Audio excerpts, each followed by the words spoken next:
গল্পের নাম তেঁতুল গাছের পেতনি। একটা ছোট্ট গ্রাম নাম তেঁতুলিয়া, যেখানে এক বিশাল তেঁতুল গাছ আছে। গ্রামের বাচ্চারা বলে ওই গাছের নিচে গেলে পেতনি ধরে নিয়ে যায়। একদিন একটি দুষ্টু ছেলে রাকিব তার বন্ধুদের সাথে বাজি ধরে এবং বলে, আমি অনেক সাহসী, আমি একা তেঁতুল গাছের কাছে যাব। হি হি হি, কে এলো আমার গাছের নিচে? রাকিব ভয় পেয়ে গেলেও পালায় না।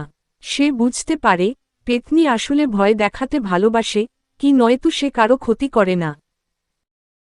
কিছুদিন পর গ্রামের সবাই দেখে রাকিব প্রতিদিন বিকেলে তেঁতুল গাছের নিচে গিয়ে হাসে, গল্প করে, আর কখনো কখনো পেতনির সাথে লুকোচুরি খেলে।